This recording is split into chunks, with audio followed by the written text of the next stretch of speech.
Bernard Starr has been a guest a couple of times on The Line of Fire. He is a Jewish man. He has been a professor, psychologist, journalist. He wrote a book, Jesus Uncensored, Restoring the Authentic Jew, encouraging Jews to overcome what he calls their Jesus phobia and to read the New Testament for themselves. We'll not say whether he is a Messianic Jew or not, but his book is intriguing in many, many ways. Had some great discussions with him as a guest on the broadcast. And a lot of his interest in this was spurred by hearing a debate that Rabbi Shmuley and I did in New York City on who really killed Jesus years back, and further stirred by our debate on kosher Jesus and real kosher Jesus.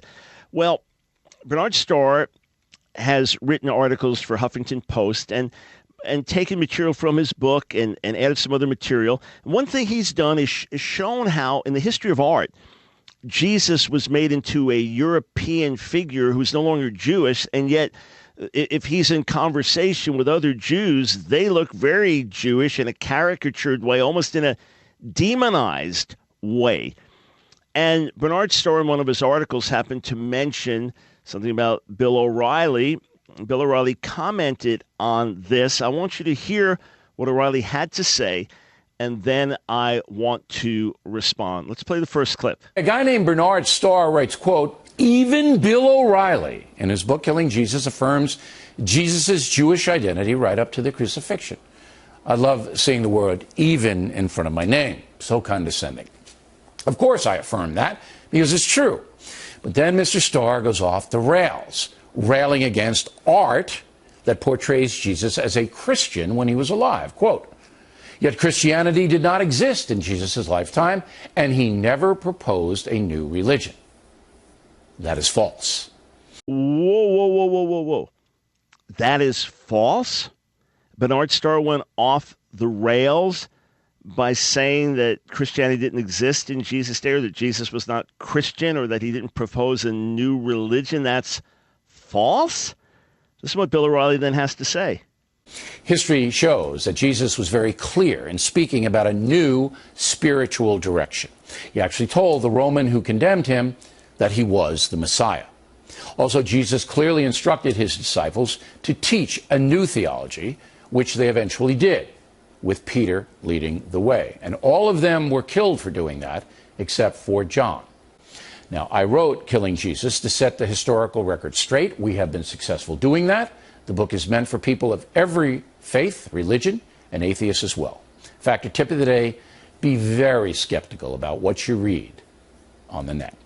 Well, let's update that. Be very skeptical of Bill O'Reilly teaching theology. Yikes. What a convoluted statement. We'll put aside the whole Killing Jesus book and that he's now set the historical record straight. We'll put that aside entirely.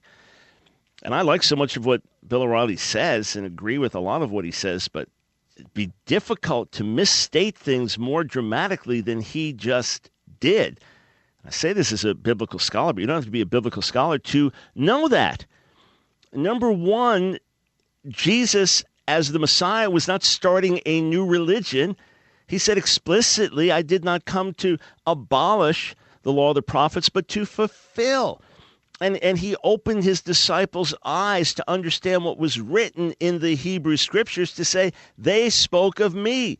He rebuked Jews in his day, for Scripture references, Matthew 5, Luke 24, John 5, saying, if you believe Moses, you would believe me. He was not proposing a new religion. He was saying, this is the fulfillment of what you have been waiting for. That's why the first believers were just considered to be part of a Jewish sect. As for Peter teaching a new theology, what? Peter gets up and starts his preaching on Shavuot, Feast of Pentecost, the Jewish Feast of Weeks. And what does he say with this new phenomenon of the outpouring of the Spirit? This is that which was prophesied by Joel. He goes back to the Hebrew Scriptures.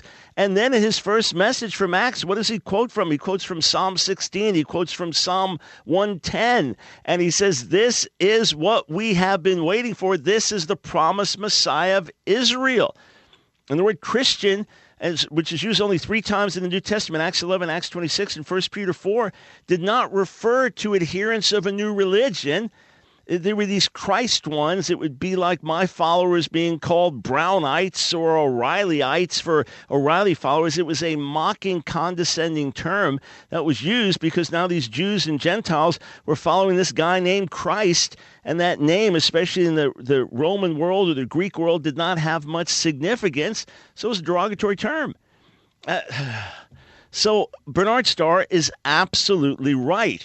And we'll put this up on YouTube, not just the clip from Bill O'Reilly, but we'll put up on YouTube some of the artwork that Bernard Starr points to that shows how Jesus was no longer portrayed as Jewish, and yet the artist fully knew how to portray someone as Jewish. In fact, even in derogatory or even demonized terms. But when Jesus is with them, he looks very different. He looks like a European Christian.